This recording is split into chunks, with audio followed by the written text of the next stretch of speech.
welcome to another edition of What the Fuck Happenings here. Just seeing if I'm still recording. Yeah, it looks like it. Yeah, right. Interruption to the introduction. Yeah, anyway, who cares? The beginning of a video, end of a video, whatever. Blah, blah, blah, blah, blah. I guess I'll make myself more opaque. Maybe that much opaqueness.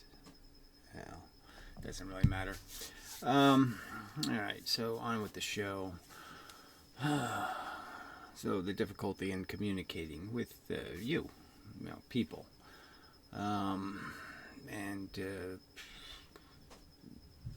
You know, there's no common language. It's almost like talking to a turtle, pretty much, you know, or anything else. It's there's just no common references, common understandings, common axioms. You know, up really isn't up for you, down, left, right. They're all in the wrong place because people have all these notions about how reality works, and you can see this in, you know, again, the physics arguments. You know, the many worlds people versus the Copenhagen people versus the randomness people. You know, all these different ways of different pieces of woo that they have in their brain, and it changes how they see everything else. You know, particle versus wave kind of point of view. And I'm definitely a particle type. You know, things are things. You know, they're not ambiguous. Everything is something. Okay, it just is. A something is a something. It has a, you know, a shape, a size, a place, and it isn't everywhere, and it isn't doing everything, and it's, you know, all of that crap is just crap.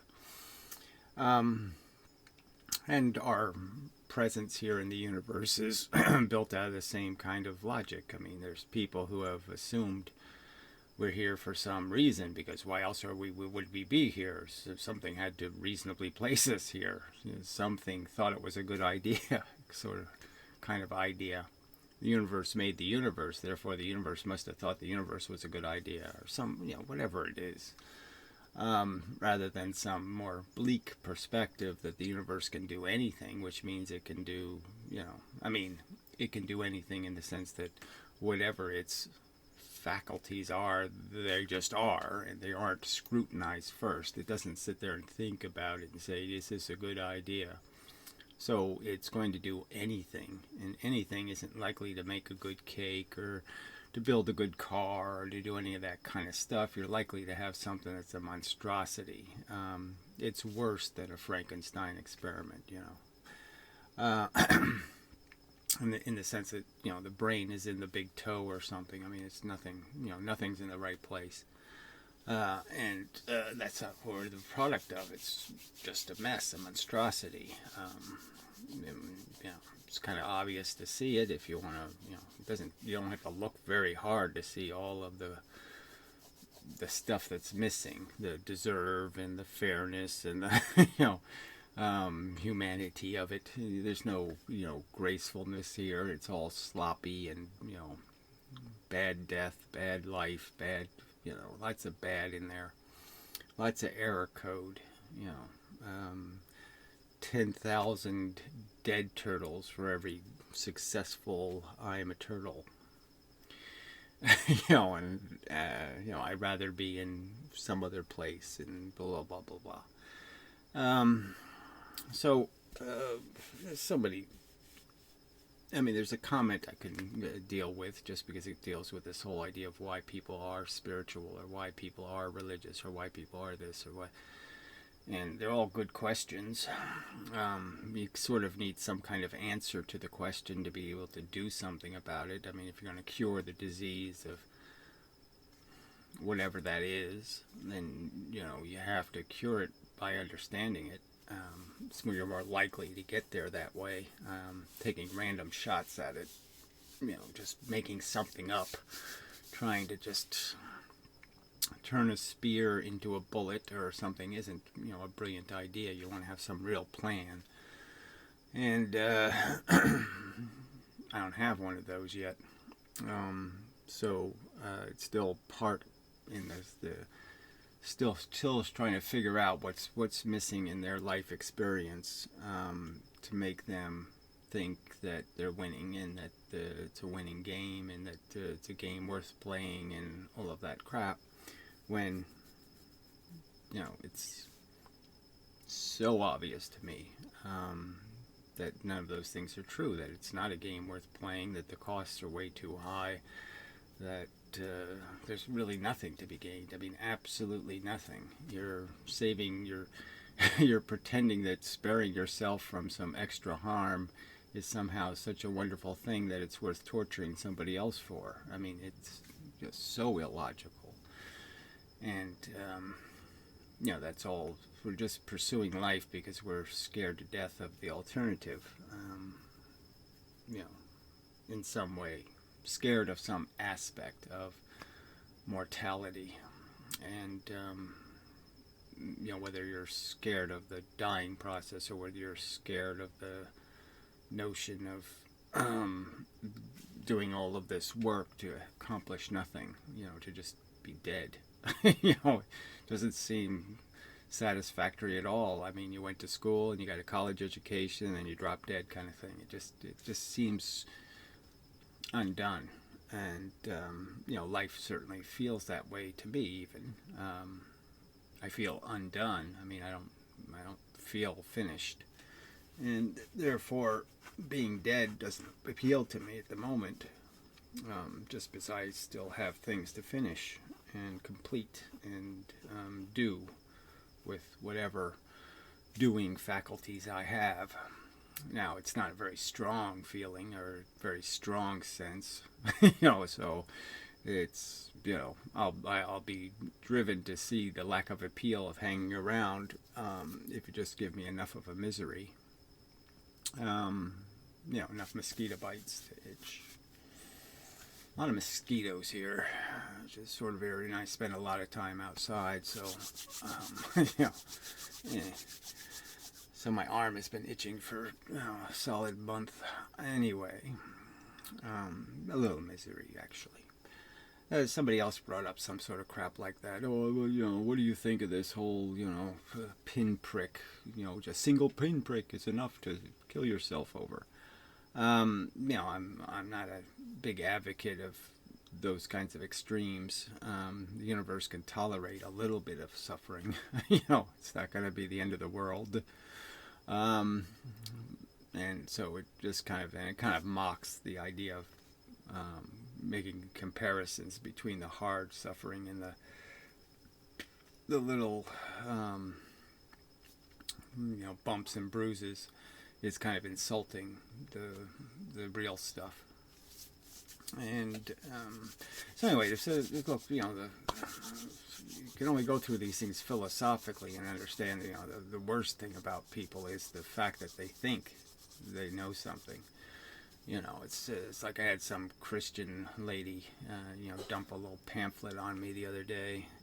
And it's just the arrogance of this bitch thinking, oh yes, I know the truth and I know something more than you do and I know this is a good life choice and blah, blah. You don't know any of that shit. You haven't thought about any of this crap. You haven't spent a second, even a millisecond, thinking about what's the implications of what I'm doing by interfering with other people's destinies. I mean, maybe this will be the worst thing that I could possibly do to this person. He'll get killed, driving to the church. Did she see how she spent a second thinking about any of that shit? No, it's just about, well, we can't really have a very good, bingo match if we don't get more people to play.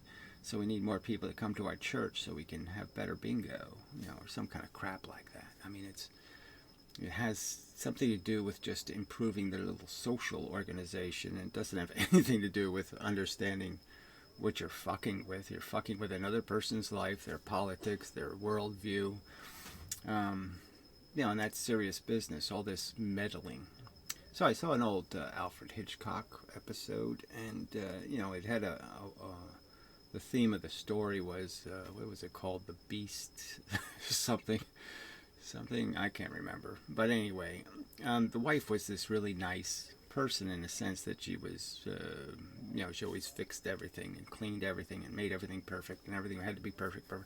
But she was a real meddler in other people's lives, and she just kind of did it in that kind of, my life is so special and your life is such a mess, and I'm going to tell you how to live, and blah blah blah, and that kind of interference. And it's all like kind of a goodwill, but not so good really. Well, anyway, and the husband finally killed her to save the world from her meddling and her menacing.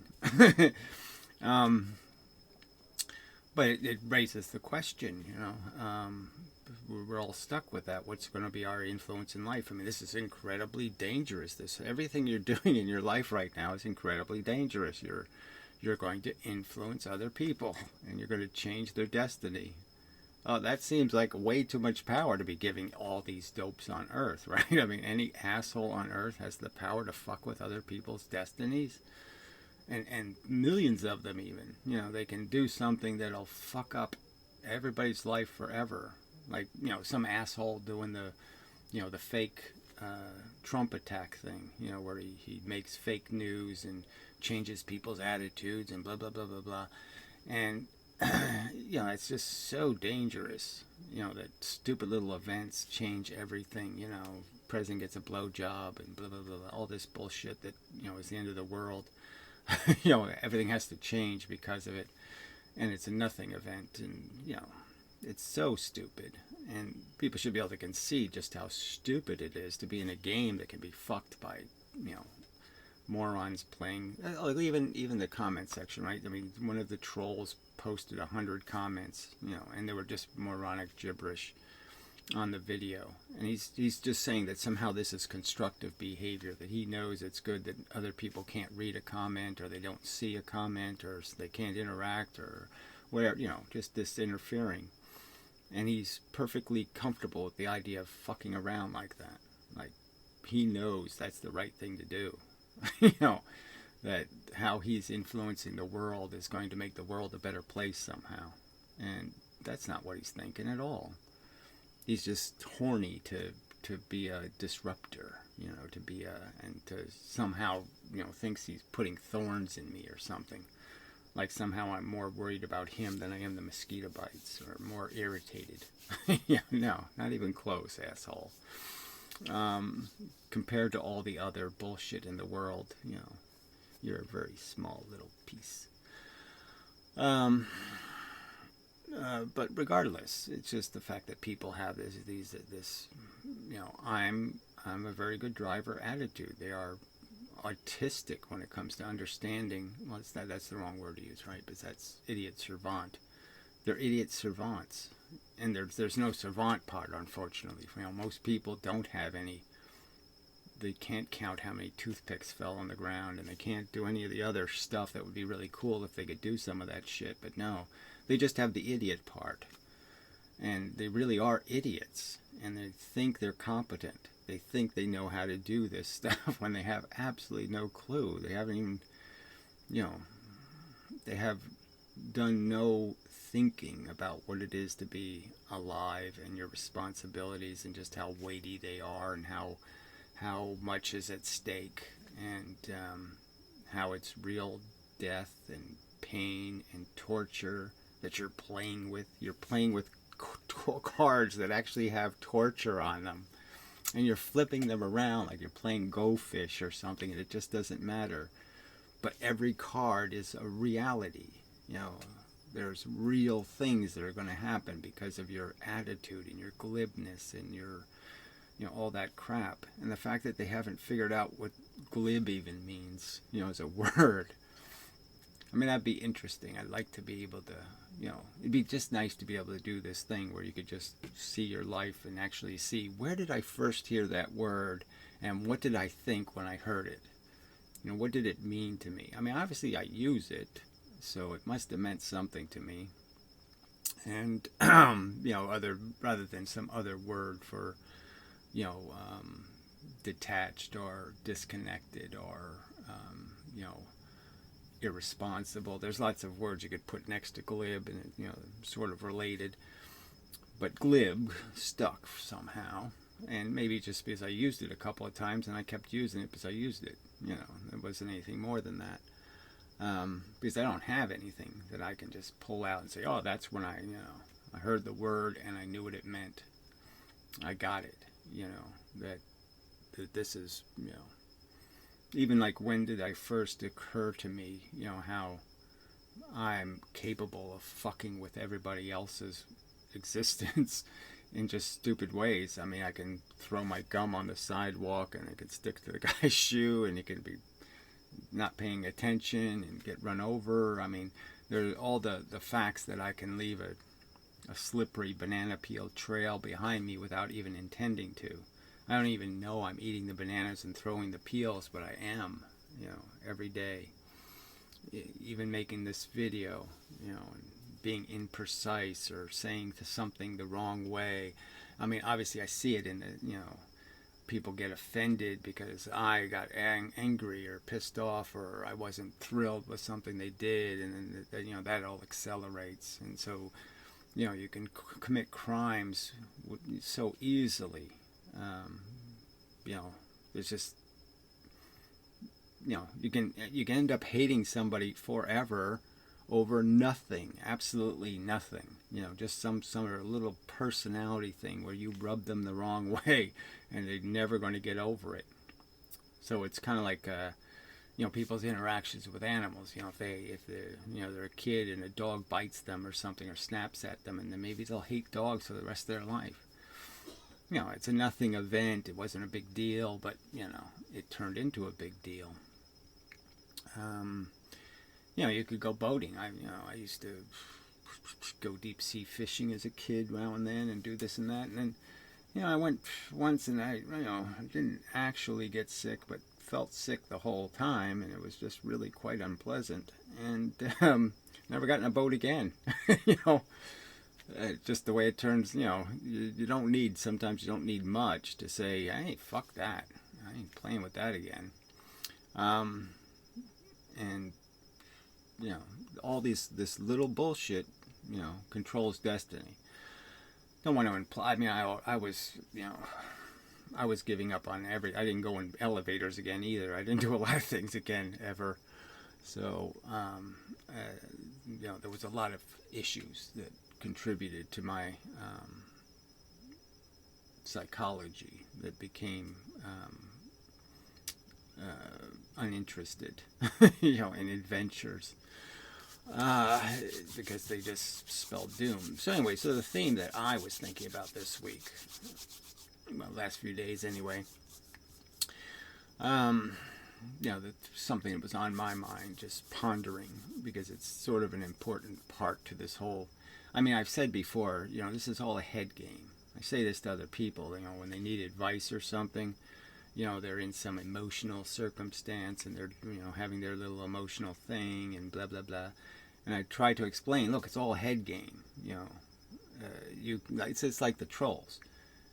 They're playing you, and it all depends on your reaction. Reactions are everything.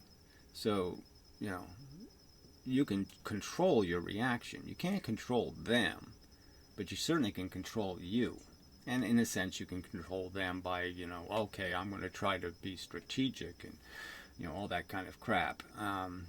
I mean, my strategy, my plan is just to inform them that, you're playing a game with your future welfare. I mean, the worst case scenario for these assholes is that, yes, I do in some way become a meritorious human being, that some piece of pop culture sees some sort of value in me. And then they're really doomed, right? Because then they'll have all kinds of nuts harassing them. So, you'll get what you're asking for. And that's sort of it does put a smile on my face just to imagine them being haunted. But anyway, side issue really. But yeah, this is all a head game. I mean, everything that happens, everything is, you can't let your psychology rule. And you do have complete, in a sense, you have this great deal of control, let's just say, you, in terms of your programming, your understanding, has control. And so if you understand stealing candy from a baby, you can understand that, oh yeah, it's not good for the baby, and it's not fair, and it's not right, and you can understand all these rules of why civilization doesn't work too well if people think they can just steal stuff and all that kind of crap. Well, if you know that stuff, then the impulse that just says, I want candy, is overcome. If you don't know the baby actually has a welfare and all this other crap, well then it's, who cares? Stealing from nothing is nothing. But if you do understand, well then you have an inhibition, you have a mechanism to control your behavior. And the same is true in all of this emotional crap that people endure in their interrelationships with each other and all this other stuff. They end up being played, by their emotions, and they end up making things worse instead of better because they're angry and they want revenge and they want this and they want control, and you can't have any of those things. You can't force somebody else to be reasonable. You can't force them to be decent or nice or fair or any of that kind of crap. You can only understand that, well, I'm not going to make it better by burning the city down. See, so this is an example that you could say fits into current events. A bunch of people are angry, and they're angry about a bunch of things. It's not just, anything current.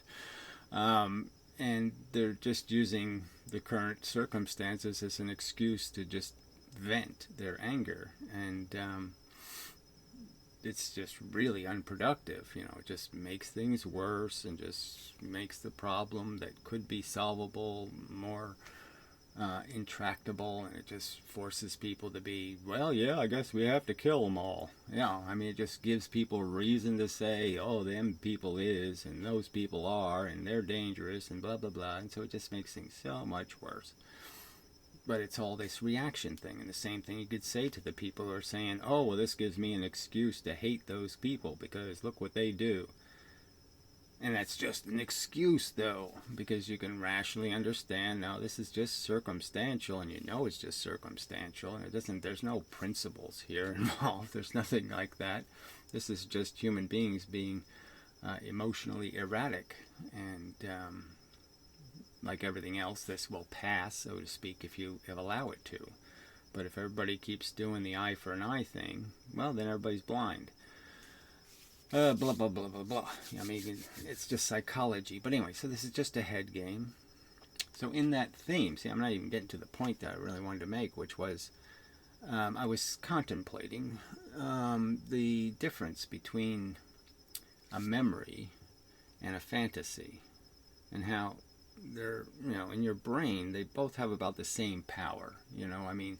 Memories are nice. Okay, I have a memory of doing them, and having, oh yeah, that was right.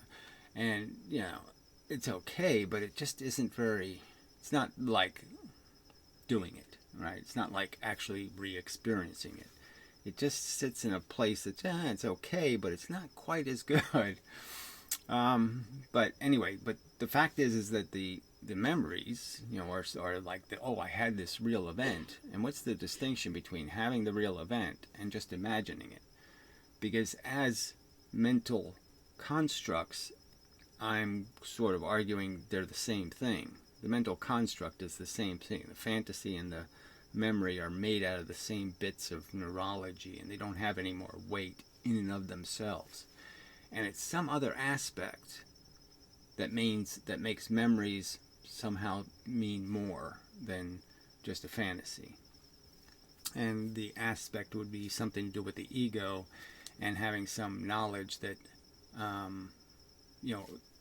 other people respect you or something. You can't fake that. You can't fake that,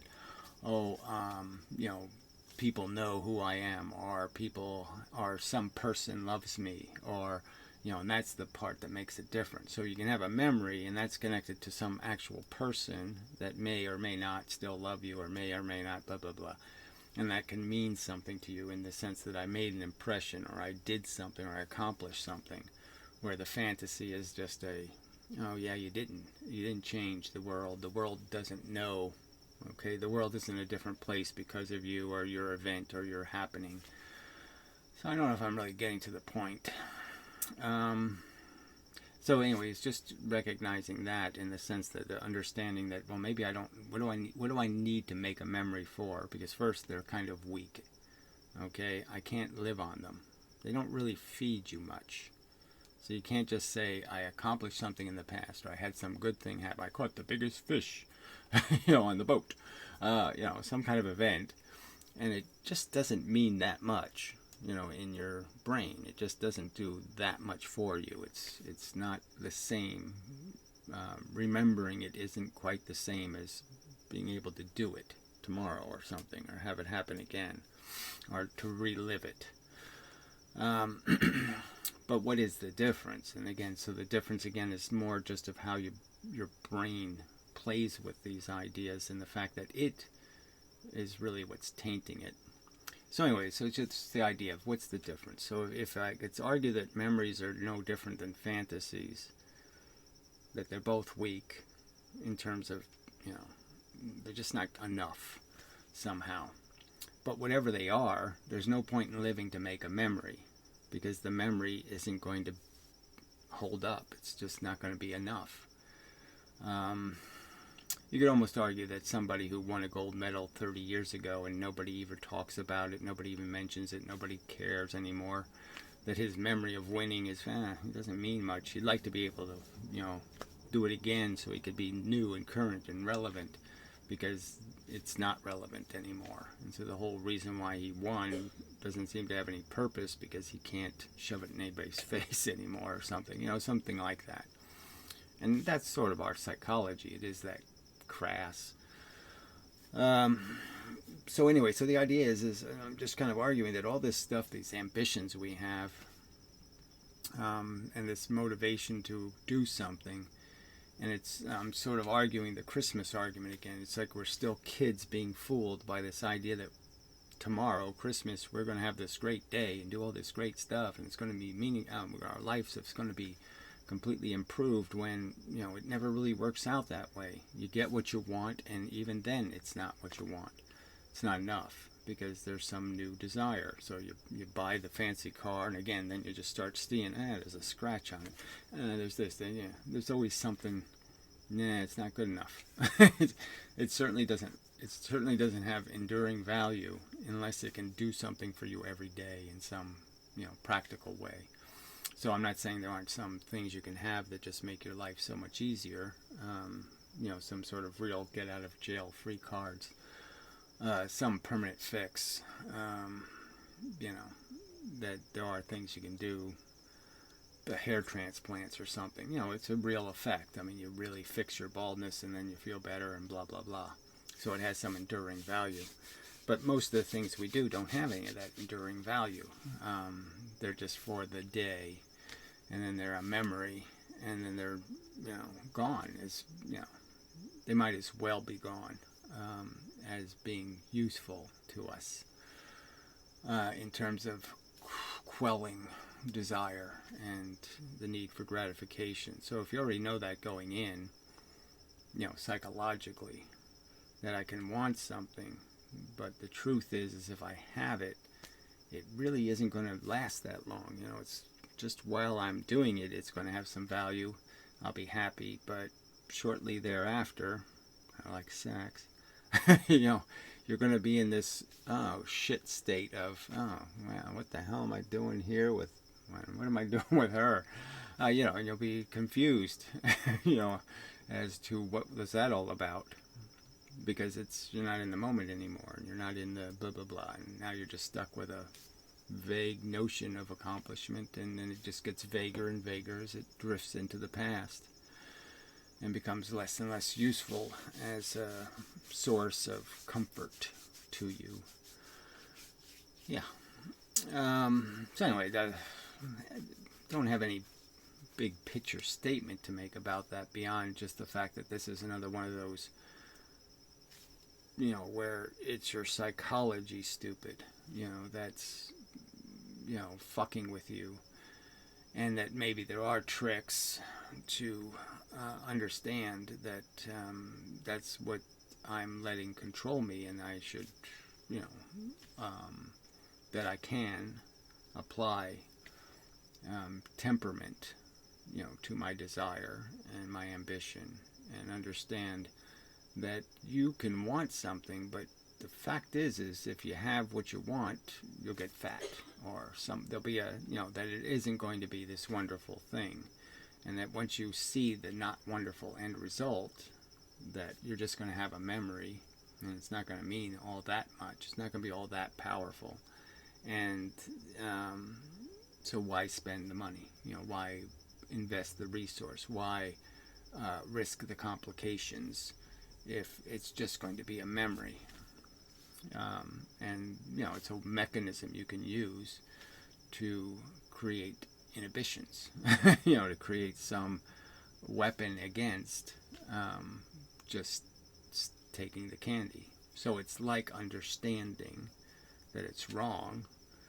You can understand that the sense that you're going to be gratified, the sense that the thing is worth chasing, isn't. And so anyway, there's just another way of saying that, yes, that's how we function, is we learn through experience, and that experience teaches us not to be tricked and fooled, and so I guess that's all it comes down to, is not being tricked and fooled into thinking what you're doing is necessarily the right thing, when you kind of can figure out you're doing it for all kinds of wrong reasons. This isn't really the theme I was going for, but whatever. But again, it's just this argument that we're just trying to argue head games, and the argument is trying to communicate to the other. That way. No, it's that way. Yeah, it's that way. The other. What they're defending and what they're voting for and what they're committing the sentient universe to is not. You're not doing anybody any favors. You're not doing anything constructive. You're just voting for your psychology. You're just saying, I need and I want and I envision. But you haven't really thought about the bigger implications of all of that. And so it's just you've just casually, you haven't paid any real respect to the fact that all of this facade of function is going to cost a lot of money. It's going to cost a lot of vulnerability and exposure by other things. A lot of things are going to be dangled under swords, and then they're going to be speared by them, to play out whatever it is you think you're accomplishing.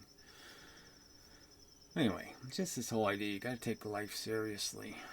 And if you take it seriously, there's no rational way to defend doing all of this to gratify some notion of a need, to win a gold medal or something. There's just no reason to build all of this infrastructure for that moment. And it's just going to be a moment. I mean, all the broken legs are going to be forever, in the sense people are going to have arthritis and this. All of the downsides, all of the high price paid, the little paralyzed kid, that stuff's forever. And the memory of the victory is going to be just so fleeting. Such a little thing in the context of the price paid for it. And so, I've used this analogy before, but this is very much like convincing people that sports is really a bad idea. That competitive sports anyway.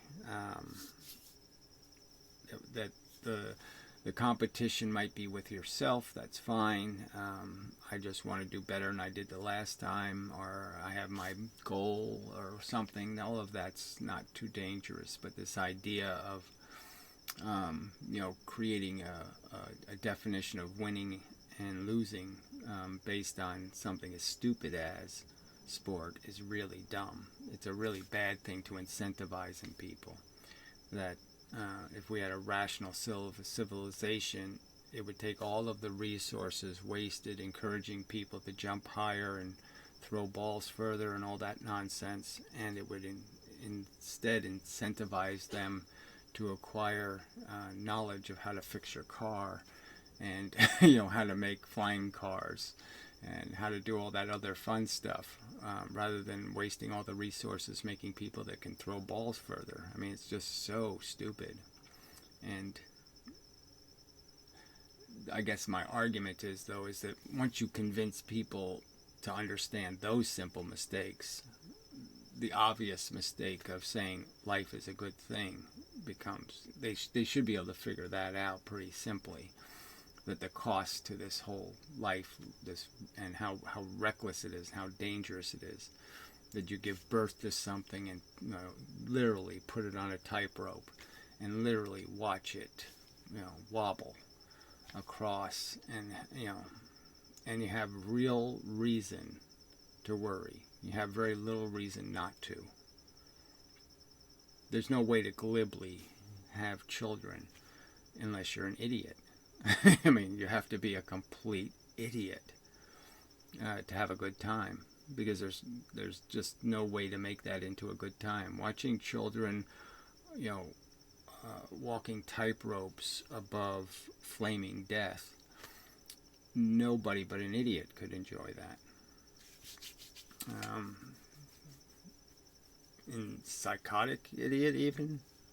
So I mean, once, you know, and that's just a simple truth. I mean, that's, you know, even the idiots should be able to admit, yeah, that's idiotic. If somebody is actually, if they make a TV show called "Let's Make Kids Walk Tightropes Over Flaming Death," they would know that would be a stupid show to make.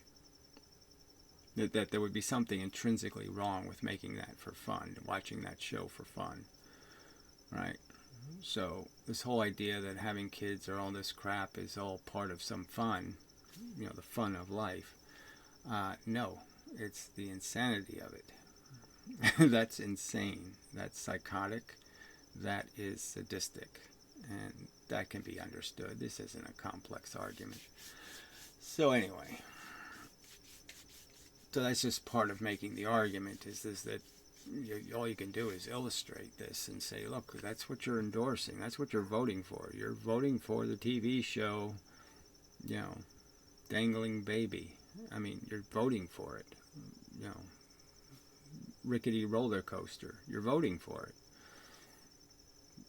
There's no confusion about it. And you're walking around thinking you really know what you're doing. And it's just, and it's crazy. Anyway. Oh, what the hell was that? Was a hell of a freeze. Anyway, should be working all right. So I guess I'll deal with this comment. Yeah, the rest of them were blah, blah, blah, blah, blah, blah. But this is blah, blah, blah also. I mean, you didn't even capitalize the first sentence. You know, come on. Is spirituality just an extension of human ego and desire? I don't think so. I mean, ego and desire, all these things are kind of complex things to put into, you know, they're kind of superficial words for kind of, you know, complex psychology. They really don't say enough, I guess, is the problem. I mean, to just say ego, what is ego? You know, I mean, ego is your desire. The fact that desire, okay, is made out of this competitive element. Now that we can say is evolution at work. You know, that is a piece of our physiology even.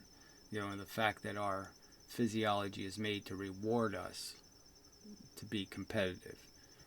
That competition is the real nature of the beast. And that's really all we're here to do is compete. You know, that's the driving piece of psychology, I guess I would say, right? So to say human ego when we're really just saying competitive ego, or, you know, human competitiveness, or, you know, whatever the right replacement word is in there. But this really just has to do with the fact that we're built to compete. We're built with the notion of winning, and by different definitions. Obviously, people have very different definitions of winning. I mean, winning for some people is to be a very good person, you know, to be very helpful, and that's their ego boost. That's their perception of, you know, jumping the highest. So we can have very different definitions of what winning is, but we're all trying to win. That I guess you could say it that way. That even when we're being altruistic, we're doing it in a I want to win way.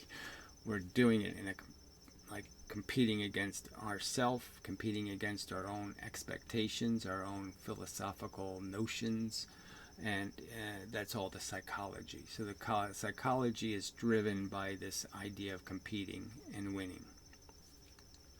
All right, anyway.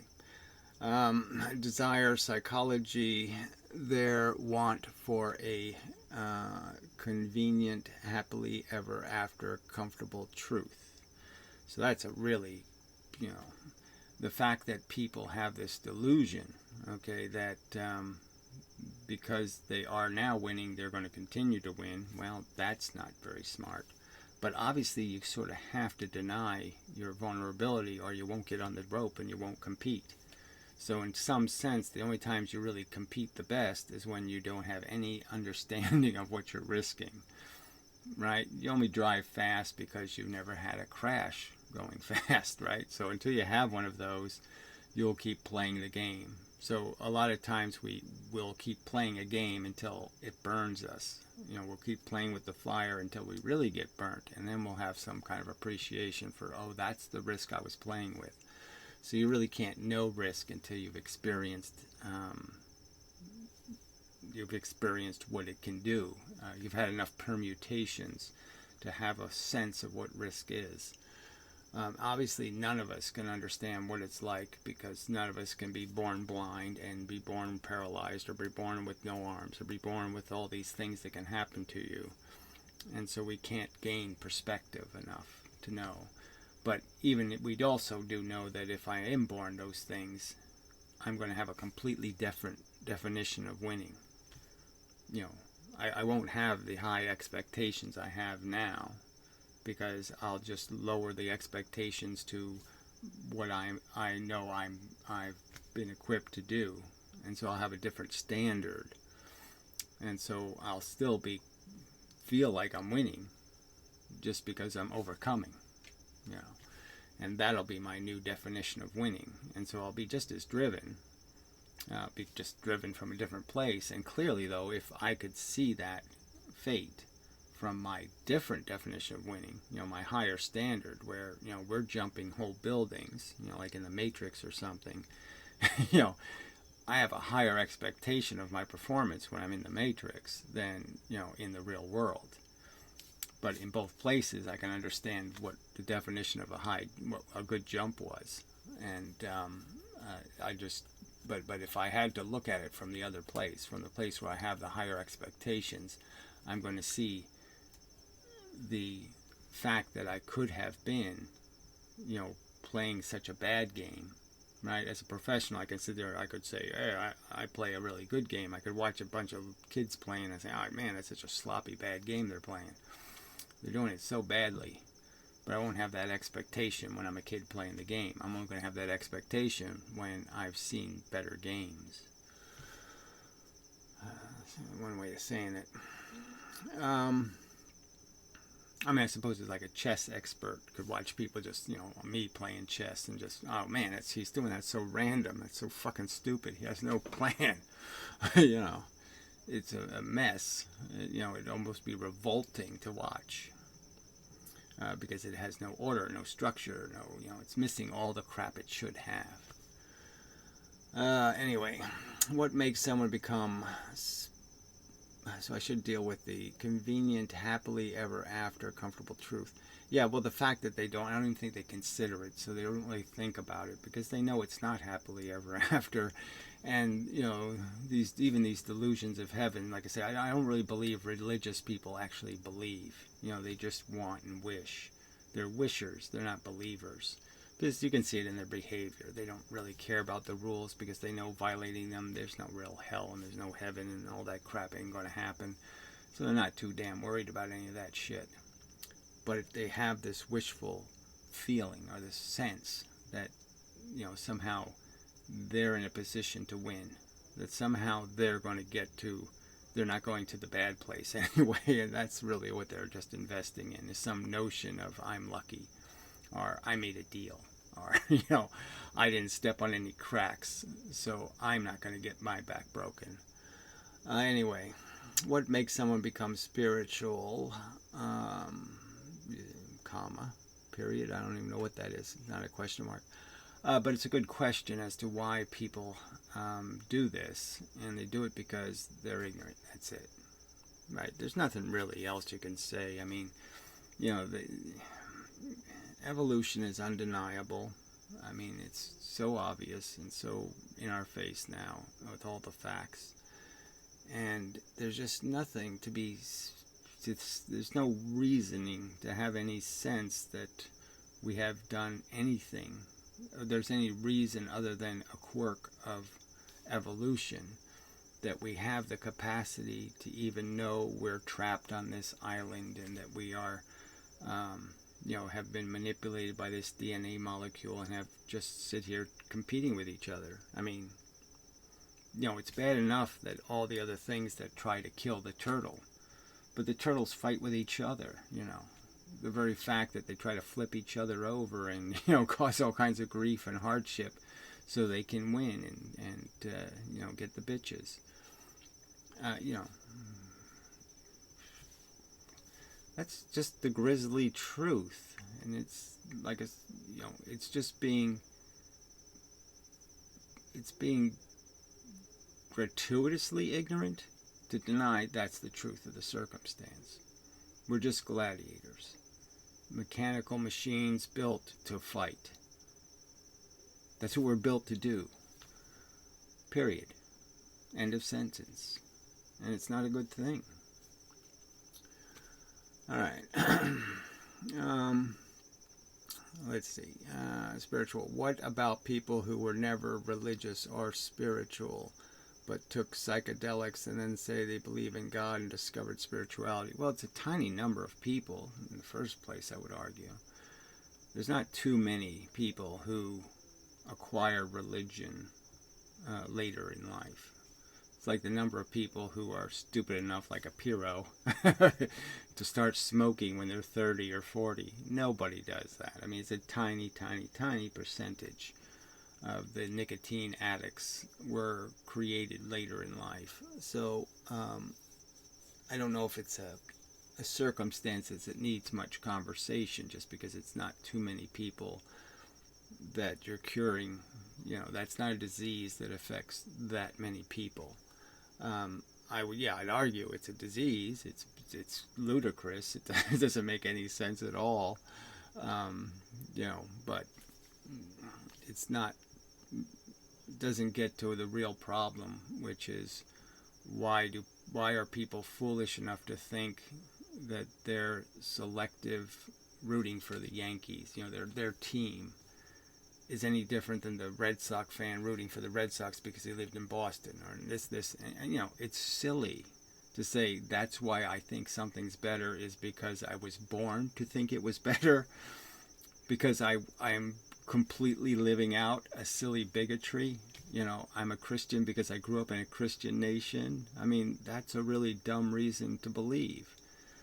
And so that should be first reason to add extra scrutiny to your philosophy and say, well, is there components of my philosophy that have nothing to do with any earned integrity?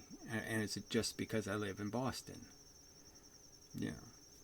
I mean, even when they do that, they can't do that honestly either, because they'll selectively choose the evidence to say guilty or innocent. It's just, and some of that is a failure just of human beings. I mean, if my father is convicted of accused of murder, I'm going to scrutinize the evidence a lot harder than if it's your father. I'm going to, have this assumption that something must be wrong if it's not the truth. And, but took psychedelics, blah, blah, blah, blah, and discovered spirituality. What makes that happen? And if there's no free will, I don't get it. Well, I don't, what does it have to do with free will? the two subjects don't really have anything to do with it. The fact that we have a programmed psychology is just saying that, what's a good example? Well, the fact that you have to learn to play the piano. I mean, those kind of things already demonstrate that you don't have any willpower to change facts. And just like you can't know a concept, you can't know a word until you hear the word or see the word or read the word. You can't just magically know the word exists. Now, you can know a concept exists that hasn't been labeled yet, and then you find a label for it. Like you find some German word that says something better than an American word. So you can find something to fill a void that you already know exists, but like I said, you can't. There's no free. I mean, free from what? Free from education? Free from, there's no way to just have a will that isn't confined. It's just naturally confined. You have to have life experience, you have to go to school, you have to do all these things. Your will cannot be unconfined. So there's no way it could ever be anything called free. And obviously the confinements they obviously are controlling what people are. I mean, people in India speak, bad choice because they speak more than one language, right? But, Chinese generally speak some kind of Chinese. Japanese speak Japanese. Americans speak Americanese. It's not that complicated. Anyway, so I just don't see the point in bringing it into the subject. As I've argued, I mean, the word free will doesn't make any sense. There is no such thing as free. Free is it's a white space word. Okay? All there are levels of confinement and restriction. That's it. There's no such thing as free. You have to be free from something. You can't be free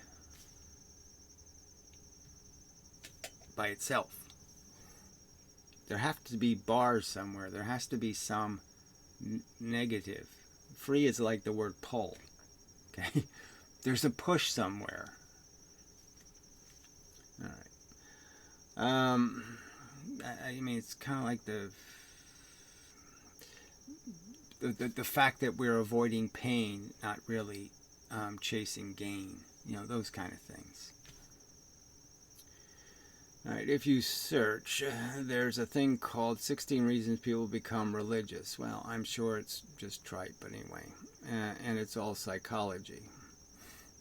Well, I mean, it can't be intelligent deduction.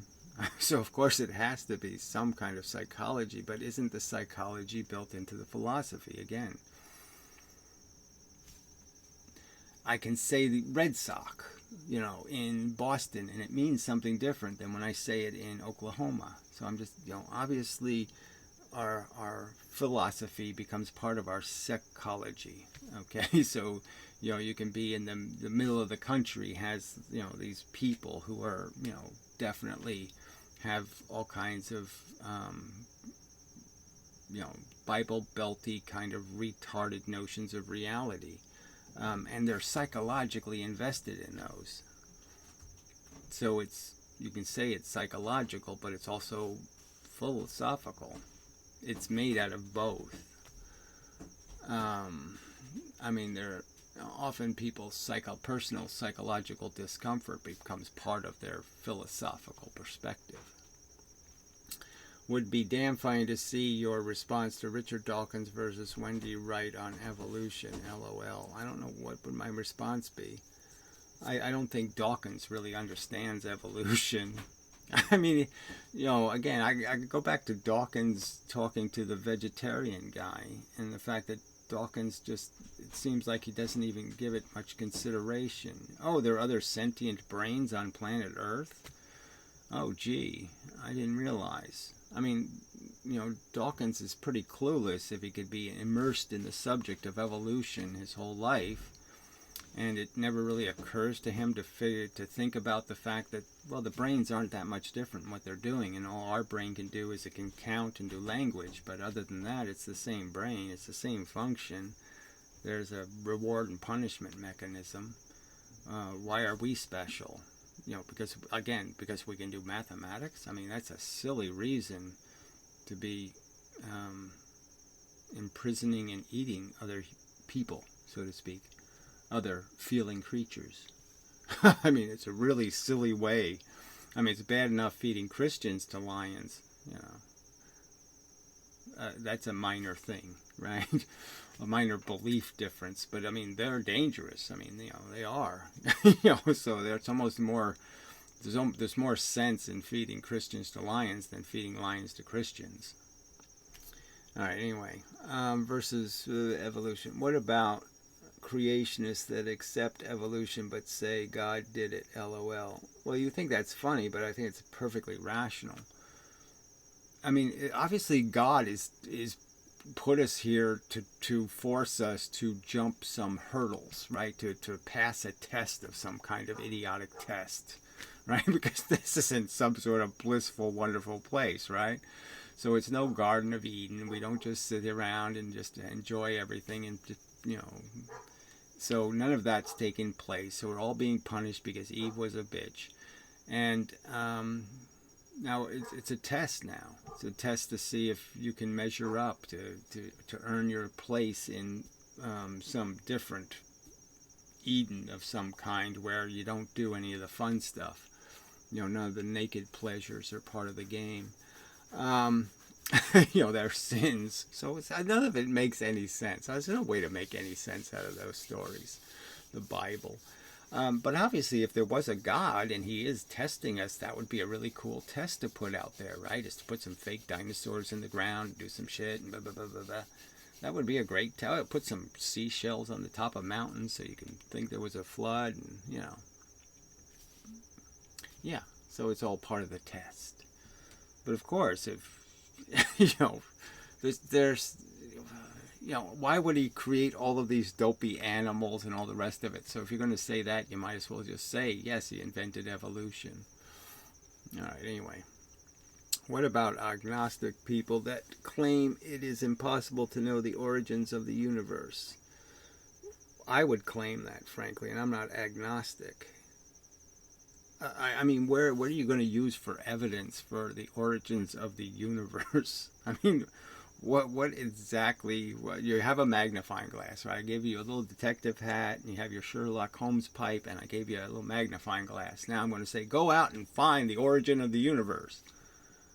Fuck you. What rock are you going to look under? Where are you going to find that? You're not going to find any evidence of anything. The only thing we can do is deduce the universe is dumb. It doesn't have a brain, okay? Brains take time to make, okay? And you have to go through that whole evolutionary thing to make one. And there's no evidence the universe made a brain, and then that brain said, let me make another universe full of crap and shit and bullshit and, psychological competitiveness and, 10,000 dead turtles for every living one. Yeah, let me do that. No, that would be really stupid, so it wouldn't be much of a brain, would it? Oh, so there again, that evolution failed. But the answer is going to be, mechanical system, and guess what? The universe isn't perfect, and so it made errors. It's just making Oreo cookies, right? The universe is just an Oreo cookie machine, and every now and then it makes one with the white stuff on the outside and the black stuff in the middle. Every now and then it fucks it up. And poof, here we are in the fuck up. But I don't even know why this would be interesting to you. What people's opinions are on the origins of the universe is just stupid. You either have an opinion that, it's going to be a really special, fantastic answer. The origin of the universe is happy. Balloons and rainbow thought it up. The rainbow with a balloon thought up the universe. Yeah, we know that didn't happen. Okay, so we know the truth is just going to be some mechanical fart thing. Okay, that's all that happened. Nothing farted. Well, and guess what? When nothing farts, it's a something. All right, anyway. What is that? Why do they say that it seems like being a nihilist is pure prerequisite to being agnostic? Well, I don't even know how you connect these subjects either. I would say the religious kooks are nihilistic in the sense that they don't value suffering on any scale at all, which makes them morons. Nihilism is just being too stupid to realize consciousness exists, and it's happening to many creatures, not yourself, and that in itself creates something called value in a universe. Now, if the universe didn't have consciousness in it, there couldn't possibly be a problem. So it doesn't matter how many errors you make. If your errors they don't stick a pin in somebody's eye, then it just doesn't matter. It just is inconsequential. And that the only thing that has value is this sentient experience thing, and it only happens to these complex organisms that took billions of years to make. So this really isn't complicated. But I don't know how you connect agnostic to nihilism. The only connection I would see is both require somebody to be stupid. I mean, an idiot. The truth isn't agnostic, okay? The truth is, the truth has to be, okay, atheism. Because there's nothing to create God. It doesn't make any sense. God always existed is the most insanely stupid answer one could imagine. I mean, it's just insane. He existed forever, and the best he could come up with is, anal tissue. Let's make some of that. No, that bad idea. I mean, come on. There's nothing here. There's no agnostic that has any reasoning skills. Anyway, and certainly the nihilism, I would argue, is just as insane. There's no way to be nihilistic in the sense that your own sensations are clearly important, and no nihilist doesn't think their own welfare doesn't matter.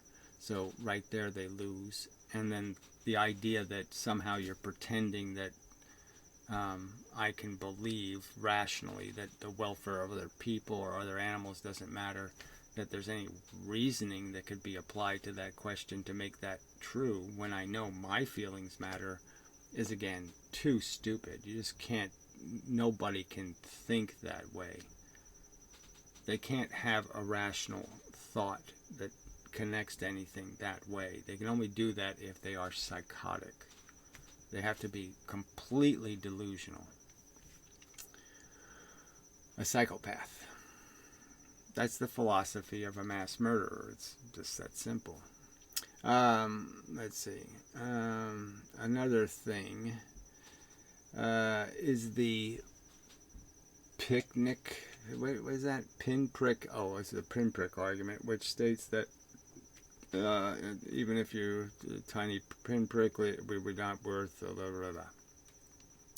No, I mean, if all the universe was experiencing was a tiny little, not even barely something that was a negative sensation, whatever that would be. I can pinch myself and it almost feels good. So it's like I have to really work to get it to be bad, But yeah, I just get that little tiniest of badness. Yes, if that's all the universe is doing, yeah, do it all day. Who cares? I certainly wouldn't make an argument that is cause enough to blow the whole universe up. I would still say there's no reason to make a universe, and so therefore, if one exists, there's no reason not to just erase it. If the erase button just takes this much effort, and my itch is not a very big itch. I'm just saying, turn the knob off rather than itch the itch. So no point in having pinpricks either. No point in having anything. Because you can't make something out of it. It's a push system. It's a system that can only feed on negative. You have to make a problem before you have any function. You can only fix things that are broken. There's nothing to make here. Because the universe doesn't have a condition. It doesn't have an itchy vagina. It doesn't have some sort of condition that needs ointment. Okay? There's just nothing to fix in the universe. It's just fine being nothing. Nothing is just fine. Just doesn't need any improvement. Just doesn't. So you have to break something to make something functional. You have to make a screw that needs tightening, to need a screwdriver. I don't, it's just, there's just nothing has a function until you make something broken. You have to break something before you need to make anything. One last thing. The transhumanist, who cares, David Pierce, says anti-nihilism is impossible because of selection pressure. So obviously that argument from evolution, like somehow philosophy is an evolutionary function, is nonsense. So clearly our psychology of being competitive and striving and, wanting to win, and it just has a definition of win. So as long as people have a definition of winning that's superficial, that is, the gold medal is worth the paralyzed kid, right? So the Super Bowl winners going, I'm going to Disneyland, rah, rah, rah. As long as human beings think that image is worth probably, you could say for each Super Bowl victory, there's 15 paralyzed kids. I don't know what the real number is. It might be 500. But 15 paralyzed children, okay? Their necks were broken. They're paralyzed for life. Now, as long as people think this stupid, I'm going to Disneyland, is worth paralyzing children, then it will be true, okay? That it's impossible because their values are retarded. Now, it's not because of evolution that their values are retarded. It's not because of even our psychology that their values are retarded. They're uncivilized because they've been taught and propagandized with nonsense values. They've never been told life is actually dangerous and that everything has to be measured for its cost to benefit analysis. Everything has to pass an environmental impact statement. Everything you do has to be reasonable. Okay, and like when you're going to put solar panels on a roof, you have to know that, well, that's really stupid. It's inefficient. I mean, this should be done the right way. It shouldn't be done the wrong way. That kind of shit. And so as long as we accept doing things the wrong way, and not just accept it, but glorify it, glorify doing things the wrong way, yes, then it will be impossible. But if people are rational, and they do this cost-to-benefit analysis for everything, and they're careful in how they exist, and they think about what all the implications are of what they're doing here and how they're doing it and what they're saying and how much sense does it make, when they start scrutinizing and being clinical and careful and deliberate in their reasoning and in their argumentation and in their advocacy, well, then it is possible. But there's nothing genetically saying any of this stuff. So let's just make it clear. There's no genetic component forcing people to be stupid, to being glib. There's no glib gene. There's no I can't be bothered thinking about it gene. There's no, that's not to my advantage. There's no, not even a selfish gene, in the sense that it's not, you can't even use selfishness as an excuse. Being selfish does not stop you from seeing the truth. Being selfish does not make it impossible for you to understand that it's wrong to take candy from a baby. It's just that simple. All right, selection pressures, which I don't really understand his argument. Yes, we're just making an argument that somehow we are our parents. And that we have demonstrated over and over again is not true. That the more open your society is, the less likely the kids will be anything like the parents, right? And it's only in, Islamabad or someplace, where they just stay static, because it's a closed society and it just keeps feeding the same crap to the kids, and they all eat the same shit, and they just blah, blah, blah, blah, blah. So obviously, in an open world, an open society, where people are allowed to make videos like this,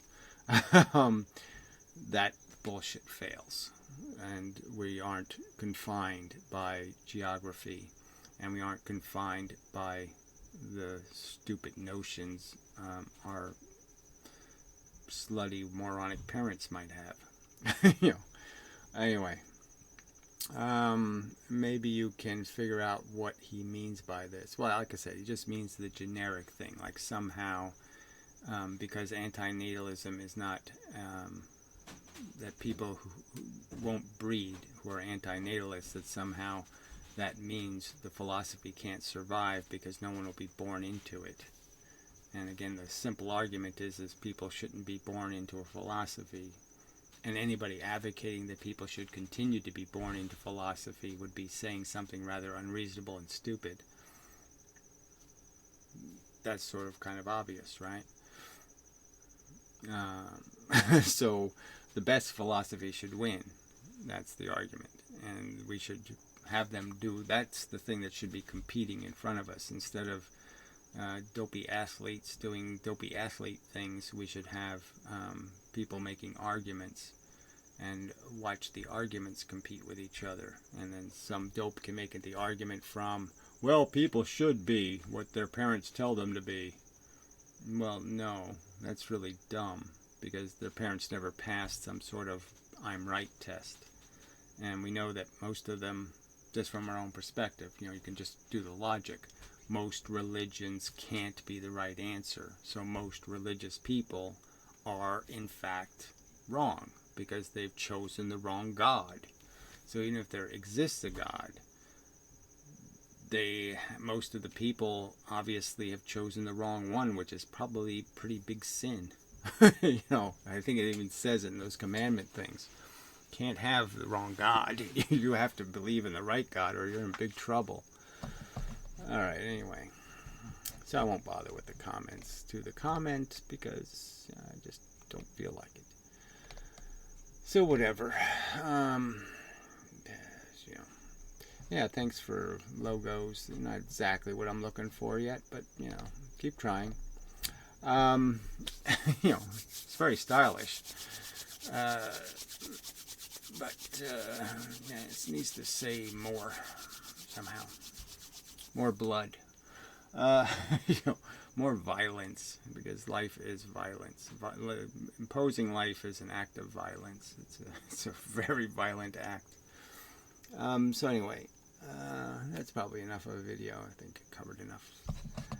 Blah, blah, blah, blah, blah, blah, blah. We'll fade to tortoise.